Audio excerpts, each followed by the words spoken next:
얘들아, 우리 저번 시간에는 동양윤리의 접근 배웠잖아요. 유불도 해서 유교, 불교, 도가, 도교윤리 이렇게 세 가지 알아봤었는데 혹시 안 본 친구들은 동양윤리 접근 먼저 보고 와도 좋을 것 같아요. 이번 시간에는 서양윤리의 접근을 한번 알아볼 거예요. 교과서 25쪽에서 31쪽에 해당하는 내용이고 우리 윤리와 사상을 배웠던 친구들한테는 조금 익숙하고 쉬운 내용일 수도 있는데 윤리와 사상을 배우지 않았던 친구들에게는 다소 어려울 수도 있어요. 어려워서 이해가 안 가는 내용이 있으면 밴드 게시물 댓글로 꼭 질문 올려주고, 또 너무 겁먹거나 자신감 없어 할 필요는 없어요. 사실 윤리와 사상을 들은 친구들도 요 수업 듣다 보면은 생소하기도 하고 마치 처음 들은 것 같기도 하고 할 수도 있거든요. 그래서 나만 처음 배우는 거 아니야? 이런 생각 하지 말고 선생님 최대한 쉽게 설명해 줄 테니까 선생님 따라서 노트 정리하면서 잘 들어보시기 바랍니다.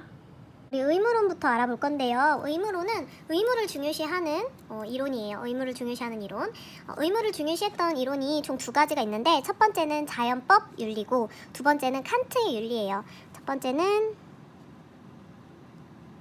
자연법 윤리. 먼저 배울 건데 이 자연법 윤리는 누가 얘기한 거냐면 중세의 사상가인 아퀴나스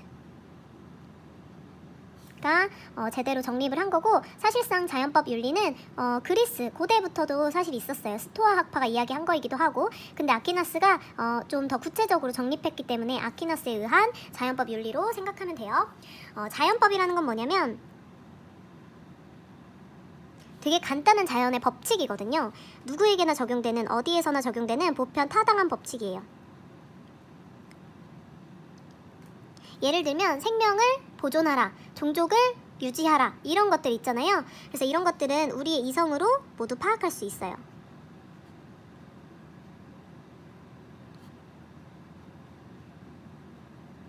우리의 이성으로 파악할 수 있다고 해서 이 자연법 윤리를 의무론을 이성주의 윤리라고 부르기도 해요.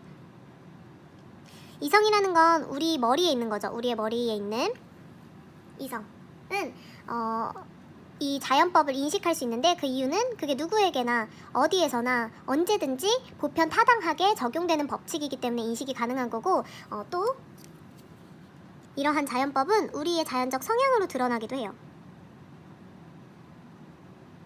우리의 자연적 성향으로 드러나는데 성향이라는 거는 어려운 말이 아니라 본능을 얘기하는 거거든요. 이런 것들에는 뭐가 있냐면 생존 본능, 종족 본능, 지식 추구, 이런 자연적 성향. 우리는 뭔가 호기심을 가지면 알려고 하고, 또 종족을 유지하기 위해 사랑에 빠지거나 아이를 낳기도 하고요. 생존 본능이 있기 때문에 살려고 하고 누군가를 죽이지 않으려고 해요. 그래서 이런 본능을 우리의 자연적 성향이라고 부르고, 우리의 자연적 성향에 들어있는 거기 때문에 당연히 우리 머릿속으로도 파악할 수 있어요. 그래서 누구의 머릿속에나 전부 다 이 자연법이 들어가 있다는 거. 그래서 이 자연법을 지켜야 한다는 게 아퀴나스의 입장인 거예요. 그 다음에 칸트 윤리로 넘어가 볼게요. 칸트 윤리는 당연히 칸트가 이야기한 의무론에 대한 거겠죠. 칸트도 이렇게 우리의 몸이 있으면 머리에는 이성이 있다고 생각을 했어요. 이 이성은 도덕 법칙을 인식할 수 있거든요. 마치 자연법처럼 생명을 해치지 않아야 하고, 거짓말하지 말아야 하고, 어려운 사람은 도와야 하고, 이런 도덕 법칙들을 인식할 수 있는 게 이성이에요. 이 이성은 어떻게 드러나냐면 형식을 갖추고 있는데 정언, 명령의 형식을 가지고 있다고 얘기를 하거든요. 즉 형식만 있는 거예요. 내용이 아니라. 선생님이 방금 예를 들어서 생명을 보호해야 하고 또 거짓말을 하지 말아야 하고 이런 내용들이 우리 머릿속에 들어가 있는 게 아니라 형식만 우리 머릿속에 들어가 있고, 우리가 어떤 위기 상황에 닥쳤을 때 도덕 법칙이 무엇인지 알고 싶을 때 이 형식에 넣어보는 거예요. 형식에 넣어봐서 이 형식에 들어맞는다 하면 그게 전부 다 도덕 법칙이 되는 거죠. 이 정언명령이라는 거는 가언명령이라는 것과 비교되는 건데 가언명령까지 알 필요는 없어요. 우리 생활과 윤리에서는 이 정언명령이라는 거의 뜻만 알면 돼요. 무조건적, 조건이 없다는 거예요. 선생님이 가언명령 알 필요 없다고 했지만 비교해서 설명을 해보면 가언명령은 가정한다는 거거든요. 그래서 만약에 나에게 이익이 된다면 어려운 사람을 도와라, 만약에 나에게 누군가가 보상을 할 것 같다면 잃어버린 물건을 찾아줘라, 이런 식으로 조건이 붙는다면 정언명령 같은 경우에는 그냥 무조건적으로 생명을 보호하라, 어려운 사람을 도와라, 잃어버린 물건을 찾아줘라, 이런 식으로 그냥 무조건적으로 명령을 내리는 거예요. 이런 형식에는 어떤 것들이 있냐면 보편성을 갖춰야 한다는 거, 또 인간성을 존중해야 한다는 거, 이런 것들이 있어요. 우리가 생각했던 어떤 도덕 법칙이 보편적으로 어느 시대에서나 어느 장소에서나 인정할 수 있는 것이고, 또 누군가의 인간성을 수단으로 여기거나 파괴하지 않고 존중할 수 있는 거라면 형식을 갖췄으니까 도덕 법칙이 될 수 있다라고 생각을 하는 거예요. 그 다음에 선의지라는 게 우리 마음속에 있는데, 선의지는 의지긴 의지인데 선한 의지예요. 이 선의지라는 것은 이 도덕 법칙 자체를 순수하게 따르려는 의지예요.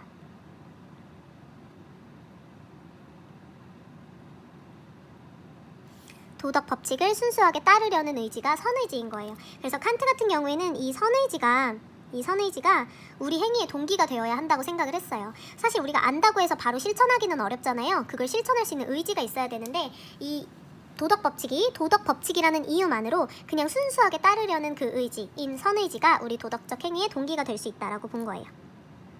도덕적 행위의 내적 동기인 거죠. 내적 동기가 밖에 있는 게 아니라 내 안에 있죠. 선의지, 내 마음 안에 있는 거기 때문에. 그래서 칸트는 어떤 결과를 고려해서 도덕적 행위를 한다고 한들 그게 도덕적이라고 평가받을 수는 없다라고 이야기를 하거든요. 즉 아까 이야기했던 것처럼 조건이 붙는 것들, 누군가가 나에게 보상을 해준다면, 내 행위가 이익이 된다면, 이렇게 결과를 고려하고 내가 이런 행동을 하면 행복할 것 같다라는 결과를 고려하고 도덕적 행위를 했을 경우 그것의 도덕적 가치는 크지 않다라고 이야기한 거예요. 무조건 도덕 법칙이라는 이유만으로 순수하게 따르려는 의지에서 도덕적 행위를 해야 옳다고 본 거죠. 칸트는 굉장히 융통성이 없고 깐깐한 사람이었어요. 그래서 우리가 선생님이 윤사 시간에도 예를 들어줬었는데, 다리 위에 어떤 할머니가 계시는데 이 할머니가 나무를 팔고 계신데 너무 날씨가 추운 거예요. 내가 지나가다가 나에게 잘 쓰지 않을 목도리가 있었는데 그거를 둘러드리는 행위를 했다고 봅시다. 근데 이때 할머니가 너무 불쌍하다, 안타깝다, 내가 할머니에게 이 목도리를 매준다면 할머니도 나도 행복해지겠지? 지금 결과를 고려했죠. 우리가 생각했을 때는 충분히 도덕적인 것 같지만 칸트는 도덕적이지 않다고 생각해요. 그럼 어떻게 해야 되냐면, 다리 위를 지나가다 할머니를 발견했을 때 할머니 지금 추우신 것 같네, 어려우신 것 같네, 어려운 사람은 도와야지 라는 어떤 도덕 법칙에 대한 선의지, 순수하게 그냥 도덕 법칙이기 때문에 따르려는 의지로 인해서 할머니에게 목도리를 매줘야겠다라고 생각하고 목도리를 매준 경우에만 도덕적 행위라고 볼 수 있다는 거예요. 즉 어떤 감정이나 이익이나 이런 결과를 고려해서는 안 된다는 거죠. 이해가 되나요? 자, 이런 의무론이 현대 삶에서 현대 윤리 문제를 해결하는 데 어떤 시사점을 주는지 볼게요. 첫 번째로, 칸트가 융통성 없어 보이지만 칸트는 어떤 걸 바랬냐면, 우리가 행복에 좌지우지되거나 이익에 좌지우지되지 않고 그냥 그게 도덕 법칙이라는 이유만으로 행해서 어느 예외 상황도 발생시키고 싶지 않은 정말 도덕적인 사회를 만들고 싶었던 거예요. 그래서 안정적인 도덕적 삶이 가능하다는 거.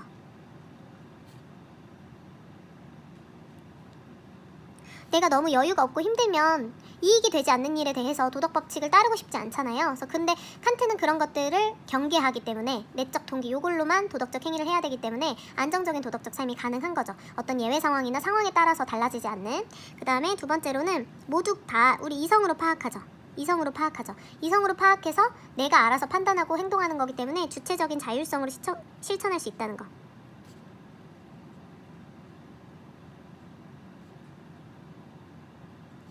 그 다음에 마지막으로는 칸트는 인간 존엄성이나 만민평등, 평화 요런 데에 대해서 어떤 많은 시사점을 줬어요. 인간 존엄성 같은 경우에 선생님이 아까 정언명령의 형식 중에 어떤 인간성을 보호하느냐, 그 도덕 법칙이 이런 것들을 점검해 본다고 했잖아요. 인간은 모두 다 이성을 가지고 있기 때문에 존엄한 존재예요. 동물보다도, 식물보다도. 그래서 인간 존엄성에 대한 이야기를 많이 하기도 했고, 또 만민은 평등해요. 왜냐면 전부 다 똑같은 것을 이성으로 파악할 수 있잖아요. 이성주의는 우리 경험이나 감정은 모두 다르지만 이성이라는 것은 똑같이 가지고 있는 거거든요. 그래서 만민이 똑같이 평등하다. 그 다음에 평화는 우리가 충분히 이성적인 생각을 통해서 평화를 이뤄낼 수 있다라는 이야기를 한 거예요. 국제관계에서 칸트의 영구평화론 이런 게 나올 거예요, 나중에. 그래서 거기서 영향력을 좀 줬다는 점. 자, 다음으로는 공리주의 한번 알아볼 거예요. 공리라는 건 뭐냐면 공공의 이익이라는 뜻이에요. 공리주의는 공리의 원리를 따라요. 공리의 원리는 다른 말로 유용성의 원리라고도 해요. 그게 얼마나 유용하냐. 공공의 이익이다 보니까 이 공리의 원리가 나타내는 말은 여러분 한 번씩 들어봤을 텐데, 최대 다수의 최대 행복. 보통 다수결의 원리에서 많이 쓰이는 말이죠. 최대 다수의 최대 행복. 이 얘기를 처음 한 사람이 공리주의의 벤담 같은 사상가들이에요. 자, 이 공리주의 사상의 특징을 한번 볼게요. 첫 번째는 우리 칸트와는 대비되는 사상이거든요. 공리주의가. 아까 칸트 같은 경우에는 결과를 고려해서는 안 된다고 했는데 공리주의는 결과를 고려해야 된다고 이야기를 해요. 결과주의예요. 결과주의. 이 결과라는 거는 뭘 의미하느냐면 우리의 이익 그리고 행복을 의미합니다. 우리의 이익이나 행복을 의미하는 거예요. 그래서 공리주의 같은 경우에는 동기는 고려하지 않아요. 결과를 고려하지 않았던 의무론과는 달리 공리주의는 동기를 고려하지 않는 거예요. 우리가 어떤 마음에서 행했든 간에 나쁜 마음에서 행했든 간에 결과가 이익과 행복을 낳았다? 그거는 도덕적 행동이 되는 거예요. 그래서 이 결과주의는 이런 점에서 우리가 윤리적 판단을 내릴 때 구체적 지침을 줘요. 윤리적 판단의 구체적 지침. 여기에서는 선생님이 설명하진 않을 거지만 벤담이나 밀 같은 경우에 어떤 게 이익을 많이 낳고 행복을 많이 낳는 행동인지 계산하는 방법을 알려주거든요. 굉장히 구체적이죠. 반면에 칸트는 그냥 우리가 이성으로 도덕 법칙을 인식하는데 그게 형식을 갖추고 있는지 아닌지 스스로 판단해서 도덕 법칙에 대한 선의지로 행동을 한다고 이야기를 하잖아요. 공리주의 같은 경우에는 윤리적 판단의 구체적 지침으로서 어떤 계산법을 제공해준다는 거. 그러면 그 상황에서 이성적으로 판단하고 이게 형식이 맞나 안 맞나라고 생각하기보다는 그냥 어떤 게 더 행복이 더 큰 행동인지, 내가 컴퓨터 게임을 했을 때와 친구들과 이야기했을 때 어떤 게 더 행복한 것인지 금방 파악할 수 있잖아요. 그래서 그런 것처럼 우리가 도덕적 행동을 선택할 때에도 그런 식으로 계산해서 할 수 있다는 점에서 구체적 지침을 마련해주고, 다음으로는 자, 이랬을 때 우리 이익이나 행복, 내 이익과 내 행복만 따지는 거 아니죠. 최대 다수의 최대 행복을 따지잖아요. 그래서 개인과 사회의 행복을, 사회 전체의 행복을 조화시킨다는 점. 밀 같은 경우에 뭐라고 이야기를 하냐면 우리는 생각보다 이타적인 존재래요. 우리는 이타적인 존재래요. 그래서 내 행복만 따질 수 없는 존재라는 거예요. 다른 사람의 행복도 고려할 수밖에 없다는 거예요. 이런 특징은 당연히 현대사회의 이기주의를 해결해주겠죠. 모두에게 이익이 되는 방향을 선택하게 되기 때문에. 자, 그 다음에 다수결의 원리. 다수결의 원리는 다수가 선택한 결정을 따르는 거. 그게 다수결의 원리죠. 그래서 이 다수결의 원리라는 점에서 사실 소수의 의견을 배제한다는 단점이 있어요. 소수의 의견을 배제한다는 단점이 있어요. 하지만 이 다수결의 원리 자체는 소수의 의견을 배제하지만 밀 같은 공리주의자들은 소수의 의견도 존중해야 한다라고 주장하긴 하거든요. 근데 이거는 그냥 다수결의 원리가 가지고 있는 문제점 중에 하나죠. 그 다음에 평등의 원리. 선생님이 이거 두 가지 같이 설명하려고 하는데, 예를 들면 자, 4명의 사람이 있다고 해봅시다. 이 4명의 사람이 있을 때 옛날에 벤담이 살았던 시절, 공리주의자인 벤담이 살았던 시절에 벤담은 변호사였거든요. 근데 법정에서 늘 귀족, 사회적 지위가 높은 사람들은 마치 행복이 10 정도 되는 것 마냥 계산을 하고, 가난한 사람, 노비 같은 경우에는 행복이 1 정도 된다고 생각을 하는 거예요. 그러면 둘과 둘이 붙었을 때 당연히 우리가 그냥 다수결의 원리를 생각했을 땐 1대1이네, 2대2니까 똑같네 라고 생각하겠지만, 예전에는 이 사람들의 이익과 행복이 10씩은 된다고 생각했기 때문에 합이 20이 되고 이 사람들은 아무리 합쳐봤자 2밖에 안 되는 거예요. 진짜 실제로 이렇게 숫자로 계산을 했다는 게 아니라 이런 식으로 폐해가 드러났다는 거죠. 어떤 법적인 판단에 있어서. 그래서 벤담 같은 경우에는 이 모든 사람들의 사회적 지위나 경제적 지위 상관없이 모두 다 행복과 이익을 1로 계산해야 된다. 슬픔도 똑같이 마이너스 1로 계산해야 한다라고 생각을 한 거예요. 이런 점에서 평등의 원리를 벤담이 이야기했다는 점. 그래서 요 사람과 요 사람이 선택을 했을 때 당연히 세 사람이 선택한 게 많잖아요. 그러면 이게 다수결의 원리에 따라 선택이 되어야 하는 거죠. 최대 다수의 최대 행복이 이끌어져야 되니까. 이해됐나요? 자, 그 다음에 마지막으로 공리주의에서 행위공리주의와 규칙공리주의를 빼먹을 수 없는데, 행위공리주의와 규칙공리주의. 요거는 교과서 27쪽에 나와 있거든요. 교과서 27쪽에 이렇게 나와 있어요. 자, 행위공리주의는 개별 행위의 결과를 계산하여 유용성을 따지고, 규칙공리주의는 행위공리주의의 한계를 극복하기 위해 등장했대요. 규칙공리주의는 공리주의의 규칙을 판단 기준으로 삼는다라고 이렇게 나와 있는데, 선생님이 필기하면서 설명해준 다음에 다시 교과서 볼게요. 자, 행위공리주의와 규칙공리주의는 공리의 원리를 어디에 적용하느냐에 따라서 다른 거예요. 공리의 원리. 어떤 선택이 최대 다수 최대 행복을 이끌어내느냐 했을 때 이 공리의 원리를 개별 행위에 적용하는 거. 그래서 내가 행위를 할 때마다 공리의 원리를 적용해서 계산을 하는 게 행위공리주의인 거예요. 이게 행위공리주의고, 이 공리의 원리를 개별 행위마다 적용하는 게 아니라 규칙 자체를 만들 때 규칙에 적용을 하는 거예요. 그래서 공리의 원리에 따른 규칙이 만들어지면 그 규칙을 따르는 거예요. 예를 들어서 우리가 일반적으로 거짓말을 했을 때와 정직했을 때 둘 중에 어떤 게 더 유용성이 높은가를 생각해 봤을 때 거짓말은 계속해서 거짓말을 만들어내야 하기 때문에 스트레스가 있고, 또 상대방도 신뢰를 잃기 때문에 여러 가지 문제점이 생기는 반면에 정직하면 훨씬 더 문제가 빠르게 해결되고 마음의 짐, 양심의 가책을 덜어낼 수 있기 때문에 거짓말을 하지 않는 편이 낫겠다라고 규칙을 적용했으면 어떤 상황에서도 그 규칙을 따라야 한다는 점, 이게 규칙 공리주의인 거예요. 차이점 이해했나요? 그래서 행위공리주의의 문제점을 인식하고 규칙공리주의가 나왔다고 했잖아요.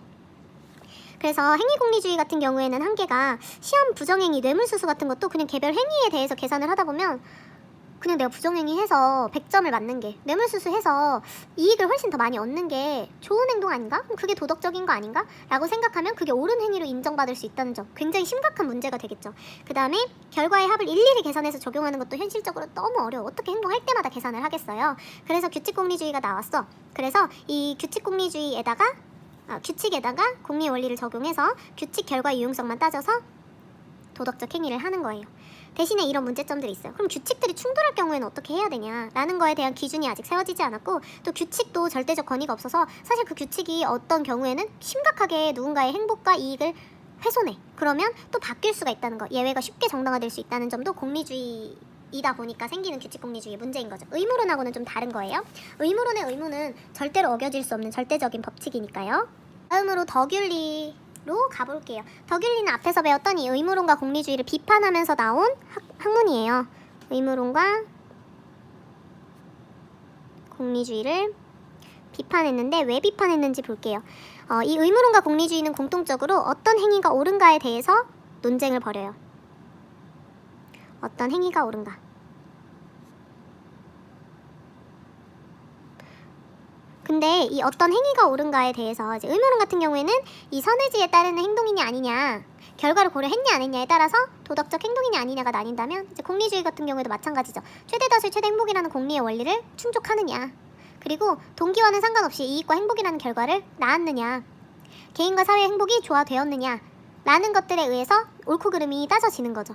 근데 중요한 거는 여러분, 예를 들면 이제 선거철이죠. 곧 선거를 하게 되는데, 선거철에 예를 들어서 우리 지방에 있는 국회의원이 평소에는 하지도 않던 도덕적인 행동을 하는 거예요. 근데 우리가 생각했을 때 공리주의 입장에서 보면 어쨌든 개인과 사회 행복이 조화되잖아요. 나도 선거 운동을 하면서 표를 얻을 수 있어서 좋고, 또 지방에 있는 사람들은 그 한 번의 선의이기는 하지만 어쨌든 이익을 얻는 거잖아요. 그렇게 이익을 계산해서 도덕적 행동이다 라고 판단할 수 있나? 그건 아니죠. 우리가 그 행동이 도덕적 행동이다라고 판단할 수는 있어도 그 사람이 도덕적인 사람이다라고까지 판단 내리기는 어렵겠죠. 만약에 그 국회의원이 연초부터 연말까지 꾸준히 그렇게 했던 사람이야. 혹은 작년에도 내년에도 그렇게 할 사람이야. 그러면 우리 믿음을 가지고 도덕적인 사람이다라고 이야기할 수 있겠죠. 그래서 덕윤리 같은 경우에는 사람이 중요하다는 거예요. 어떤 행위를 했느냐가 중요한 게 아니라 어떤 품성을 가져야 하는가가 중요하다는 거예요.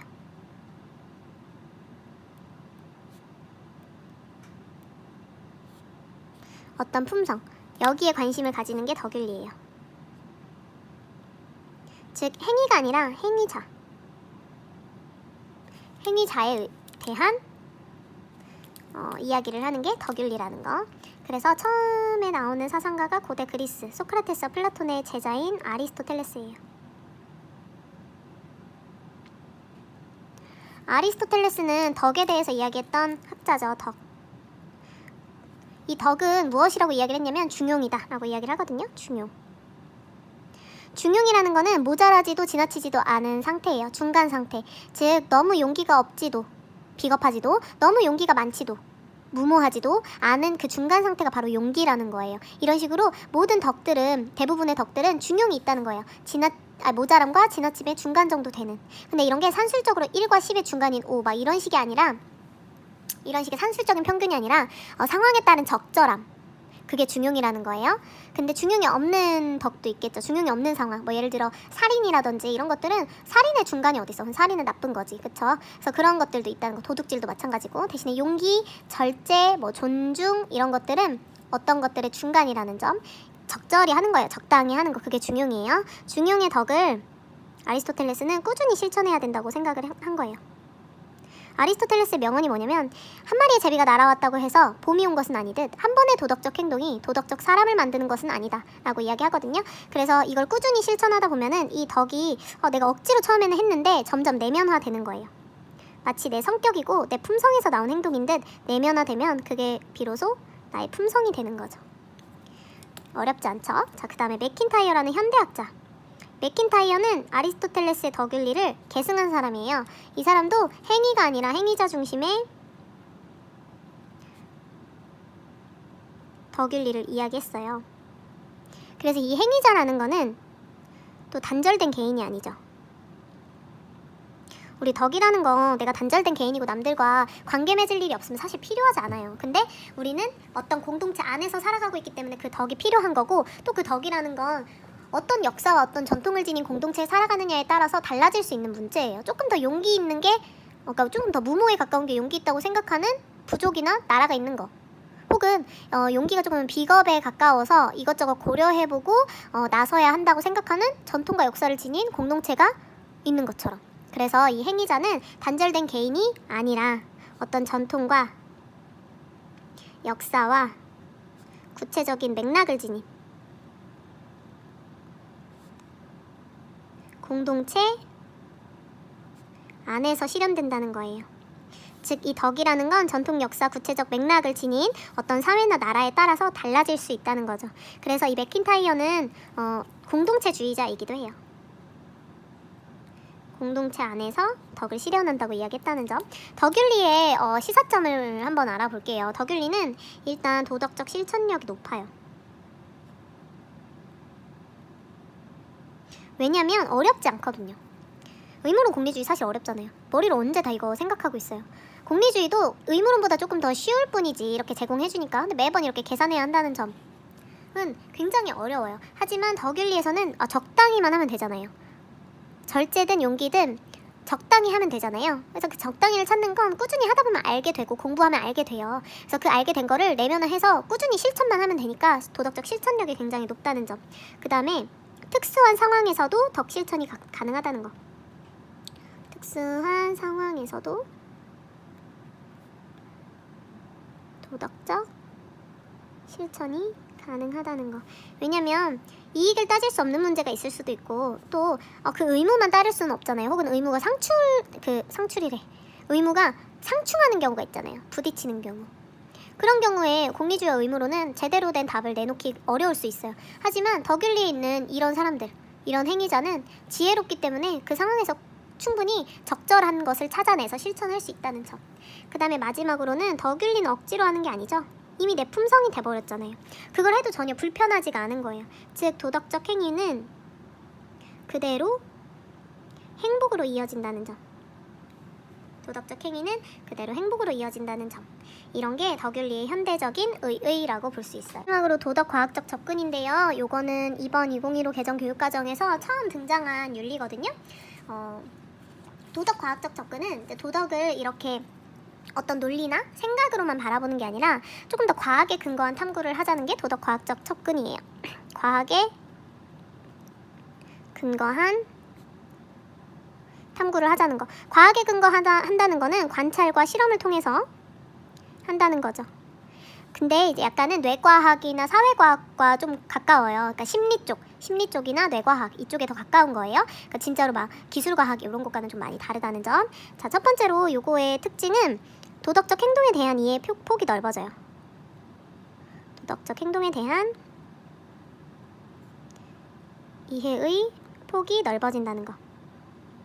우리가 원래는 뭐 이렇게 이게 도덕 법칙에 해당하는지 우리의 행복이 조화되고 뭐 이익과 행복을 낳는지 품성을 가졌는지까지만 생각을 했다면 조금 더 과학적인 근거를 통해서 도덕적 행동인지 아닌지 판단을 하는 거기 때문에 예를 들면 도덕성 자체를 진화의 산물로 여기는 입장에서는 이기적인지 이타적인지를 이렇게 논리적으로 따지는 게 아니라 유전자의 측면에서 해석을 하거든요. 그래서 이런 점들이 조금은 이해의 폭을 넓힌다는 점, 그 다음에 객관적인 정보를 제공한다는 점. 과학의 특징이 객관적이라는 거잖아요. 객관적 정보 제공. 예를 들면 우리의 암과 행동이 일치하지 않는 문제에 대해서 옛날 고대 그리스에서부터 소크라테스, 플라톤, 아리스토텔레스가 논의를 많이 했었거든요. 왜 우리가 아는 것을 그대로 실천하지 못할까에 대한 내용들. 근데 여기에 대해서 객관적인 정보를 제공해줘요. 이제 아리스토텔레스 같은 경우는 의지의 나약함 이런 얘기를 했다면 도덕과학적 접근에서는 신경과학적으로 접근하는 거예요. 이걸로 행동과 알미 일치하지 않는 문제에 대해서 해석을 하는 거죠. 예를 들면 도덕성과 관련된 뇌 영역이 심각하게 손상되었거나 이런 것들. 그 다음에 마지막으로 정서와 신체를 통합적으로 고려해야 한다는 점을 시사해요. 그래서 정서와 신체를 통합적으로 고려해서 우리가 몸으로 행동하는 것 그리고 정서적인 것이 어떻게 통합적으로 고려될 수 있는지에 대한 이야기도 한다는 거예요. 자, 우리 트롤리 딜레마를 보면서 이 얘기를 한번 해볼 거거든요. 선생님이 얘만 적어놓고 이제 그린이라는 심리학자가 있어요. 그린의 트롤리 딜레마. 이거 쌤이랑 작년 학기 초에 했었던 거죠. 자, 요 그림 다 기억나죠? 익숙하죠? 이 신경과학 기술을 활용해서 트롤리 딜레마 상황에 대한 인간의 도덕 판단을 연구했는데 이때 뇌를 스캔했대요. 사람들의 뇌를. 첫 번째 딜레마 상황처럼 변환기를 조정을 할지 안 할지 결정을 내릴 때는 이성을 담당하는 전두엽이 활성화됐고 이 두 번째 딜레마 상황에서는 직접적이고 적극적인 행동이 필요한 경우 사람을 떨어뜨려야지만 열차를 멈출 수 있는 경우에는 감정과 관련된 편도체의 활성이 상승됐다는 거. 여러분도 그때 이렇게 도덕 판단 내렸었잖아요. 이때 전두엽 그리고 편도체가 각각 활성화되었다는 것을 이야기하기도 합니다. 어떻게 보면 좀 재미있는 이야기죠. 신경과학적으로. 자, 그래서 이렇게 서양윤리 접근을 한번 알아봤는데 이 네 가지를 알아본 이유는 사실 다른 서양윤리 접근도 많아요. 우리 윤사 시간에 배웠던 모든 것들. 근데 이게 조금 더 많이 통용되는 것들이기도 하고 제일 중요한 접근이기도 하고요. 현대윤리, 고대부터 현대까지 이어지는 학문들이 좀 일맥상통하는 부분들이 있어요. 좀 이성주의적이라든지 경험주의적이라든지 혹은 뭐 이렇게 품성주의적이라든지 이런 것들이 쭉 이어지는데 그 중에서 가장 중요한 사상들을 모아서 생윤 시간에는 쓸 거예요. 그래서 우리가 앞으로 생명윤리나 사회윤리, 과학윤리, 문화윤리, 평화윤리 이런 것들을 배울 때 이 사상가들의 사상을 적용해서 문제를 해결할 줄 알아야 하거든요. 여러분 교과서 있는 친구들은 교과서 30페이지 이거 있어요. 교과서 30페이지가 동서양의 윤리를 현실에 적용하는 거거든요. 그래서 요거 한번 해봤으면 좋겠어요. 이게 원래는 모둠활동지라고 적혀있기는 하지만 여기 활동 예시에 인공임신중절 있죠. 낙태 문제. 요거를 각 윤리별로 어떻게 바라볼 것인지 여기 나와있기는 하지만 읽어보기도 하고요. 그리고 이 읽어본 것을 바탕으로 여기서 다뤄지지 않고 있는 도가윤리나 뭐 덕윤리, 도덕과학적 접근 입장에서도 한번 생각해보는 시간을 좀 가졌으면 좋겠습니다. 자, 여기까지가 가장 어려운 이론적인 부분들이었고 나머지는 주제에 맞는 이론들을 살펴볼 거기 때문에 조금 더 쉬울 거예요, 아마도. 자, 그래서 여기까지 서양윤리 접근 설명 마치도록 하겠습니다.